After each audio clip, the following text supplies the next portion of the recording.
Chapter 11. A Servant. Even after hours of scrubbing, Jerusa's blood still stained the sandstone ground of the square. It had already been a week. Ganondorf didn't know how time had flown by so quickly. He had been busy with the restoration of his city, as well as forming a task force of Gerudo he trusted in order to investigate suspicious activities within Gerudo Town. He wouldn't allow it to happen again. He would never again allow betrayal to darken his home. And it was all he could do to keep himself together. He wanted to murder Adira all over again. He fantasized about it, yearned for it. How many different ways he could destroy her. He wished that she had screamed in agony, wished she had begged for mercy. This was the one drawback of Gerudo women and their innate strength, he supposed. His last conversation with Jerusa echoed through his mind. You're a coward. She had been so angry with him. If he had only let her accompany him to Kakariko, she would still be alive. He replayed her death constantly. Her eyes as her throat was slashed, the way the life left them. Nothing would be the same again. While he felt a jolting despair that would likely never leave him, what happened had only solidified his plan, reaffirmed for him that his destiny was all he should ever focus on. He would not become emotionally invested in anyone.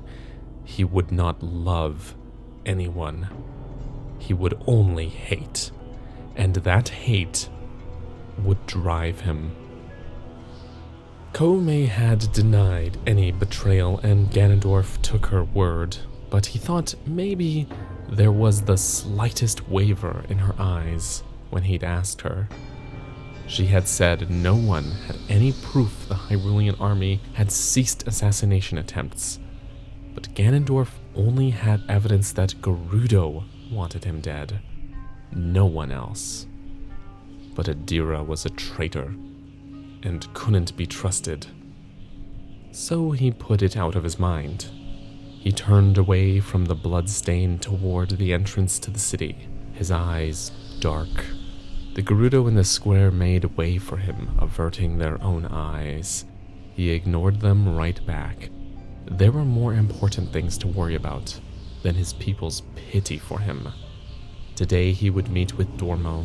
He'd received word that there was news of King Raru's next moves.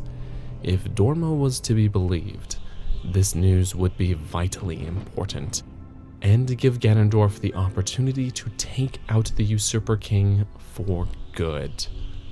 Whatever it was, it had to do with the depths. A hollow, cavernous underground stretching all the way across Hyrule.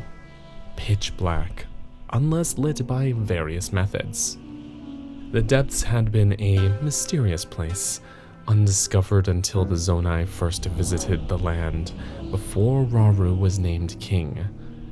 They found that the ore there was plentiful, a particular kind that they used for their own purposes. They employed all of the races of the land to help mine it, including the Gerudo, until Ganondorf was born and the prophecy was confirmed.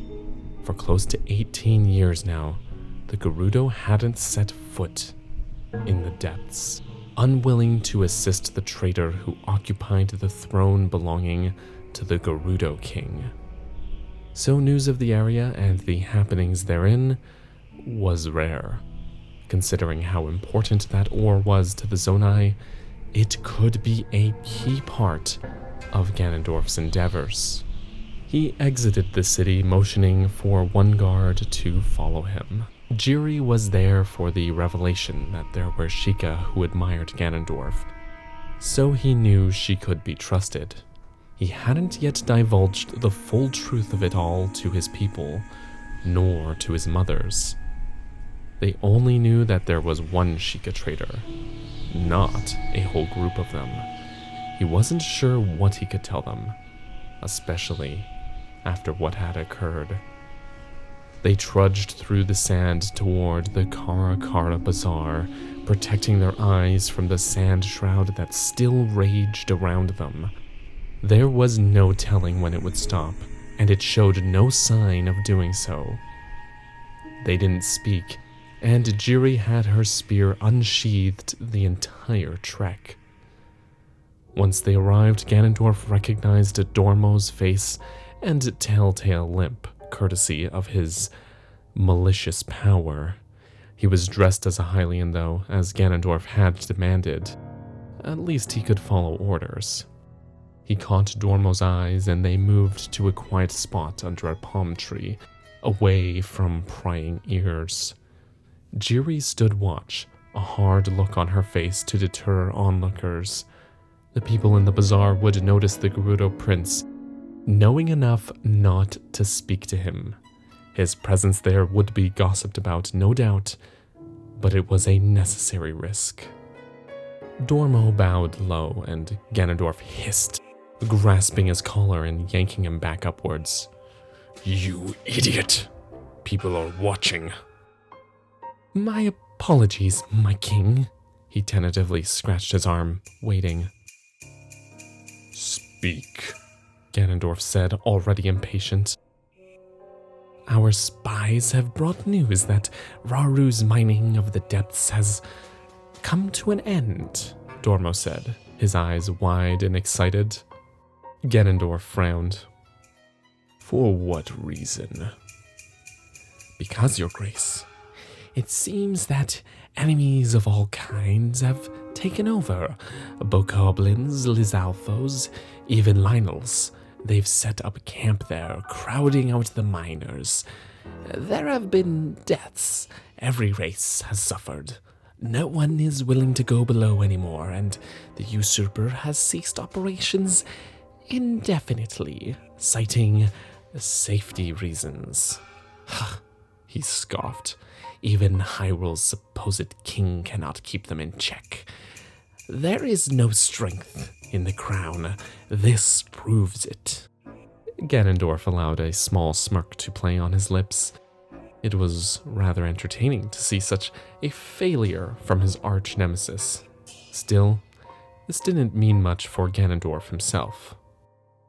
"What did you have in mind?" he asked, genuinely curious about Dormo's plans. He seemed so intoxicated with hatred for the Usurper King. It was obviously driving him to a confident madness, one that Ganondorf just might be able to rely on. "It's simple, my king. The monsters of this land follow no one. They have no leaders, no government, no law. They simply exist as themselves and take what they want when they want. Sometimes there isn't even an apparent reason for their desires." "They are mindless beasts," Ganondorf agreed. "Yes, Your Grace, mindless indeed. And that is why you should lead them." Ganondorf actually laughed. "I beg your pardon? Lead them? That's preposterous." "It can be done. Ever since your birth, the Sheikah have noted that monster populations have skyrocketed. It's as though your very existence gives them strength. Imagine it. You bring them under your rule and your control, the very beasts that the Usurper King is so afraid of. He stopped mining his ever so valuable ore. And you take that army of monsters and send it into their castle. You raid their villages on the Great Plateau. You rid Hyrule of the menace that is the monarchy." He shook with enticement. "And you take the throne." He had indeed thought of it before, how those monsters could do untold damage in great droves. One-on-one, they were basically puppies, but together, they could obviously manage real chaos. It was intriguing. How do you propose I accomplish this task? Mindless beasts only breed mindless activity. How am I to tame them? Dormo hesitated. Go on, Ganondorf urged.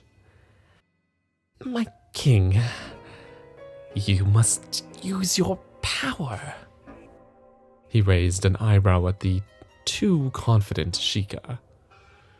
You propose to know how my power works. You haven't the slightest idea. I do not claim to know it fully, it is true. But your grace, when you used it on me... Dormo turned his attention to his injured leg, still reddened and oozing. I felt something other than agony, something truly malicious. Ganondorf was struck at the use of the word. His word. Dormo continued. I felt more connected to you, as though everything I admired of you was amplified tenfold, an effect I think you may not have realized would occur, and it was not abated. My king, I think you can use your power to control their minds and their bodies. All they will want, if you fill them with your malice, will be to serve you.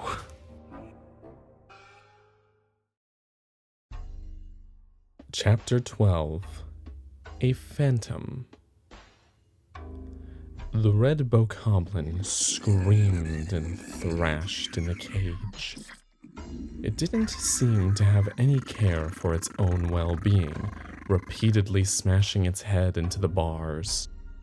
All it wanted was to rip apart anyone in its view, including Ganondorf himself. Dormo had convinced him to try, to at least attempt to use his power as a device of control, instead of just wrath and destruction. He had to admit, Dormo was right about one thing.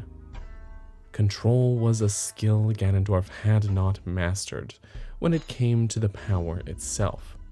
Even when he had a target, anyone close by was at risk.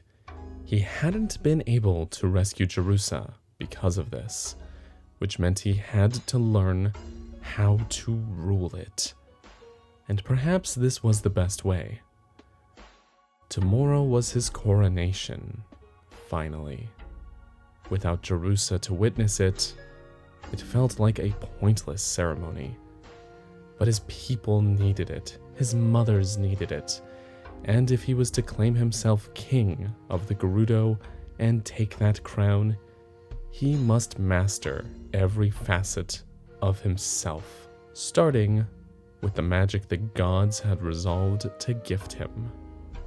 Ganondorf stared into the wild eyes of the bokoblin as it continued to screech and snarl. He took a deep breath and tried not to think about Dormo's eyes on him. The Sheikah stood to the side, watching. The throne room had been emptied of guards and elders so that Ganondorf could concentrate, and Dormo's excitable, stalking presence was distracting. But for now, he was quiet. So Ganondorf forced himself to settle into a meditative state. He thought of something Dormo had suggested earlier, that he should look inward, find the power, and speak to it as though it were alive. The Sheikah were masters at meditation and had knowledge of its effectiveness when attempting to access the deeper parts of inner magical ability. And it had been a question since the beginning, in truth. Was the power sentient somehow? Did it know what it was doing, or was it just as mindless as the bokoblin throwing itself around the cage? He allowed himself to sink into a sort of trance. The calming, splashing waterfalls of Zora's domain faded into view of his mind's eye, as they used to when he was younger. He could feel the power bubbling inside his chest as it usually did. It only simmered, sleeping, yet still desiring. Ganondorf caressed it with his mind, as though asking if it wanted to wake up. It responded, boiling erratically. He forced it with all his might to calm again, and it obeyed. "You are mine," he said to it. "You are under my rule. You will listen only to me." It boiled again, and again he calmed it. "You are mine." Abruptly, the simmering stopped altogether. For the first time since he noticed it as a young boy, the power stilled, seemingly frozen. For a terrifying moment, Ganondorf thought he had lost it. But then he felt it move, out of his chest and into his arms, smooth as though a veil softly dragged along his skin. It didn't boil or bubble. It didn't rage. It calmly and quietly snaked itself out of its home inside him and onto the floor. He watched as it formed into a solid red mass in front of him. He couldn't tell what shape it was taking, but it was morphing into something. The bokoblin thrashed harder and screeched louder, perhaps reacting to the spectacle.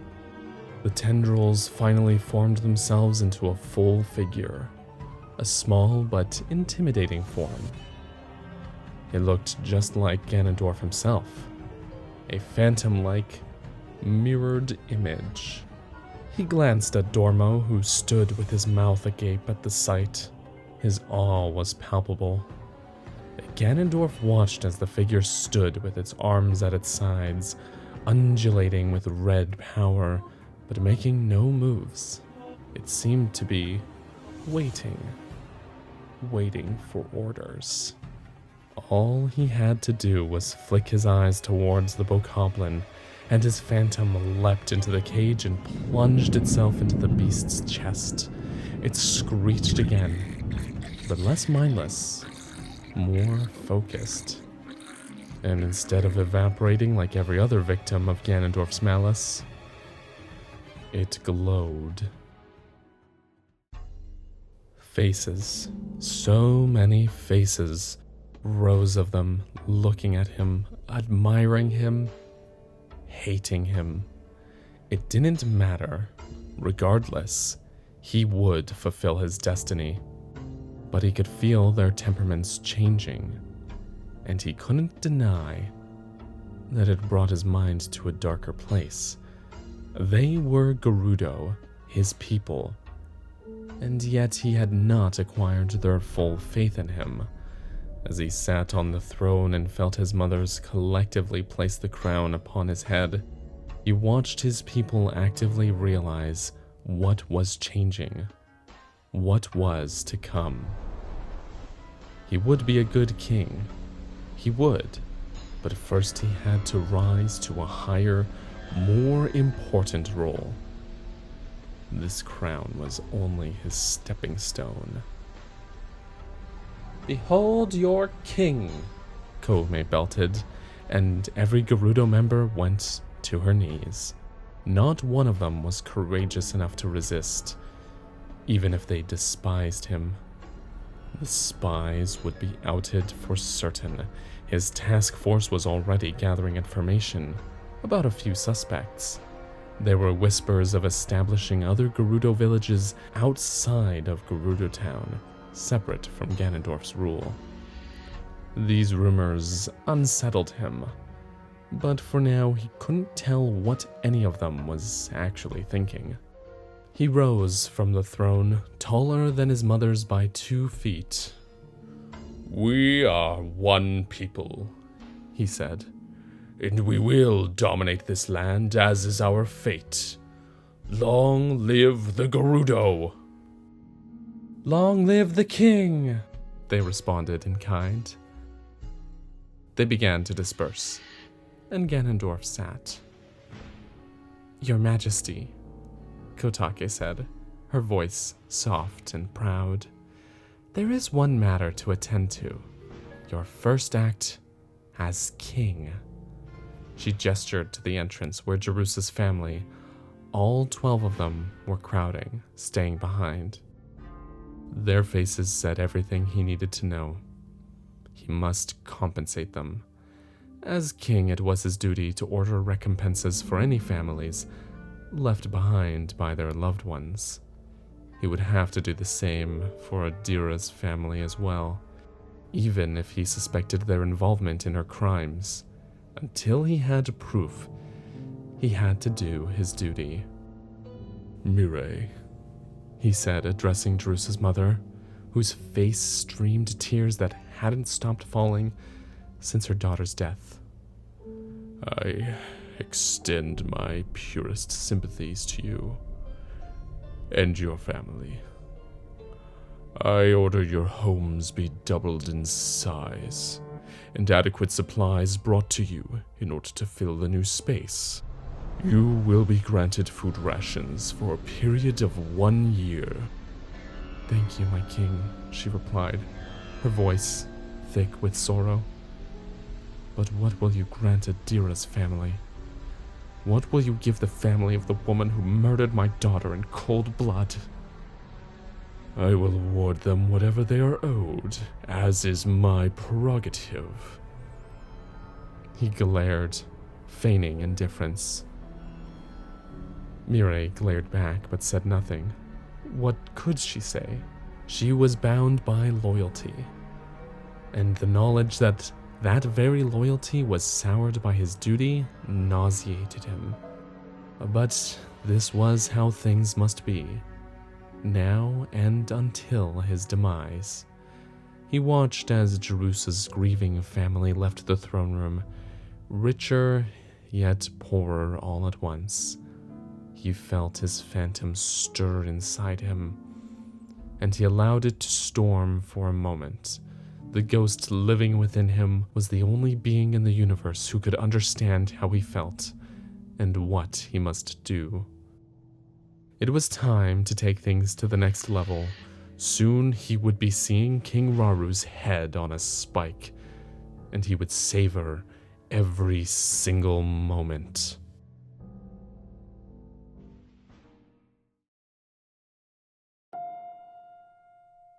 Chapter 13. A Mother. We thought they were a myth. Dormo laid out the parchment in front of Ganondorf, unrolling them to reveal a sketch of the object to which he was referring. A golden, tear-shaped trinket, seemingly. Over the first weeks of Ganondorf's new reign, he had doubled down on utilizing the Sheikah supporters for his own needs. One of them was assigned as a spy to infiltrate the monarchy as part of the waitstaff of King Raru's castle. So far, he had brought back unexpected information, some of which knowledge that had never before been confirmed. A secret stone, Ganondorf mused.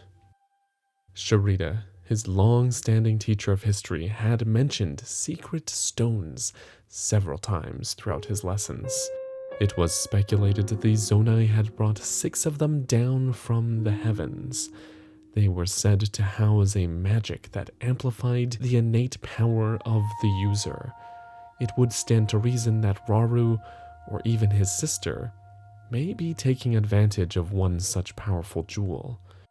Where the other stones were was a mystery still. The spy had only seen one tear-shaped jewel upon King Raru's wrist. But truly, it could be anything. Just a bauble, for all they knew. But Dormo also claimed that Raru was referred to by many as the King of Light. His power was said to be unmatched.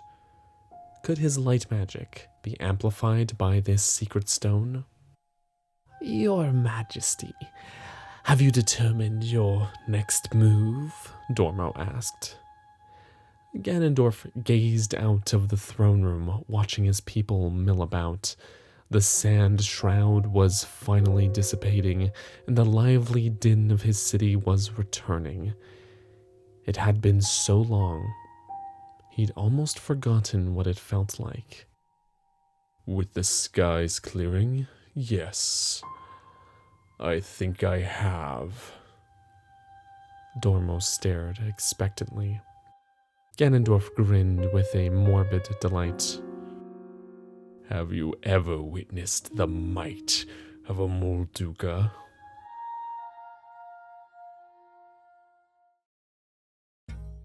One more city dweller to see, Your Majesty, Kotake said softly next to him as he sat at the throne for the final hour of the day. Finally. The days were long and full of small yet necessary tasks that took much more of his time and attention than he wanted. But time and attention were the things his people needed from him, so he gave them without complaint. Bring them in, he said, his voice straining. He'd barely stopped speaking for hours now. Adira's sister sauntered through the archway, herded by Jiri. Ganondorf narrowed his eyes, wondering what she could possibly want. He'd awarded the family's recompenses weeks ago, though he'd given them a lot less than Jerusa's family, knowing it may cause problems. But he was king, and no one would question him, so he thought. Rija stepped forward up to the throne without hesitation, a certain look in her eye Ganondorf had seen before. It sent his heartbeat into a race, and his phantom rumbled. Rija looked a lot like Adira, boasting a physical confidence that seemed natural to her. But she wasn't without some fear. He could see it in her brow. She bowed. Your Majesty. He nodded once in reply, unwilling to give her a vocal acknowledgement.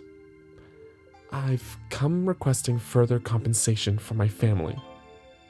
Her eyes flickered from Ganondorf to his mother's, standing on either side of him. Please, she added, an obvious afterthought. Your king gifted you what he determined you deserved, Kume said, her voice full of hate. You question your king's generosity? I question his advisor's influence, Rija replied harshly. Perhaps my king would be more generous had his mothers not groomed him to lead in the way they wished. Ganondorf leaned forward, causing Rija to take a step backward. He spoke in a chillingly low voice. Your sister murdered this city's best warrior, and you expect further gifts from me? She swallowed. Your Majesty, I have information that I'd like to trade. Perhaps then it won't be a gift, but instead a transaction. A compelling offer. His instinct was not to trust any of Adira's family, but if they were desperate enough, there might be some truth to be gleaned. All right, he consented. He felt Koume stiffen beside him. My king, she interjected. She cannot be trusted. Don't let her feed you lies. Ganondorf sighed in frustration and rubbed his tired face. You are my advisor. You have advised. Now leave it. He gave Koume a hard stare. She had been overbearing of late, instigating trouble with city dwellers and hounding him with advice he needed to hear. All he needed right now was his bed. If he didn't know any better, he'd assume she was trying to rule his own city under his very nose. Tell me what you know, he said to Rija, who stood a little taller. Adira tried to tell you before she She trailed off, seeming to falter for a moment, but then raised her head in confidence. 16 years ago, she began, my mother was approached by someone who told her a rumor that the male Gerudo child was part of a prophecy. Not the prophecy we all knew about, but one that told of destruction, one that claimed that boy would bring the city we love so much down into the depths with him. She paused, her eyes landing on Kuume. That person was your mother. She claimed that the prophecy must remain secret so that no one would work against what must be done. What must be done? He stole a glance at Kuume, who stood shaking with fury. Yes, she all but begged my mother to kill you. Liar! Kuume shouted. Where is your proof? You are the second person to accuse me of traitorous behavior, and yet you have nothing but words. It was true. The same family that wished him dead for their own reasons would, of course, place the blame on someone else, someone close to him. Oh, I have words. Rija presented a parchment to Ganondorf, handing it over with a smirk. He took it, and his heart sank. The words were scrawled in Koume's very recognizable hand, seemingly written in haste. Your bounty mission, little boy, red hair, green skin, bring the head as proof. Koume had trouble convincing her. My mother didn't want to hurt a child, so she refused. Instead, years later, Koume tried again, and gave that to Adira, to my sister, who distributed it accordingly. She advised Adira to employ someone from outside the city so as to keep suspicion to a minimum. Ganondorf stared at the words, unbelieving. This couldn't be true, but he recognized Koume's handwriting. The telltale red ink, it was hers, and he'd always suspected Adira's role in the assassination attempt was more direct than Koume claimed. The Hyrulean army had stopped hunting you by that time because King Rauru had just taken the throne and he heard about the mission to kill you. He stopped it.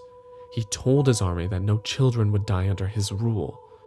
Rija stood with her fists clenched. You were safe. You were safe until your own mother betrayed you. I did no such thing, Koume lunged at Rija, who was ready. They tumbled across the throne room floor, and the guards pulled them apart, but not before Koume ripped a handful of hair from Rija's head, drawing blood. Both women screamed at each other, spewing hateful words. Ganondorf stood, allowing his phantom to mold itself into being, turning the room red with malice. The women quieted, their eyes wide. Everyone get out, except Koume, he said, barely above a whisper. The guards wrenched Rija outside, and Koume was shoved to the center of the room in front of the throne. His phantom regarded her with interest. Ganondorf allowed it to remain outside of him, and he would for the ensuing conversation. Kotake remained, her face full of fear. Ganondorf, dear, she started, but he put up a hand. Leave. She hung her head, but did as she was told. He stared at Koume in disgust, balling the parchment in his fist. No more lies, he said. No more manipulation. Tell me the truth now, or I will let him devour you.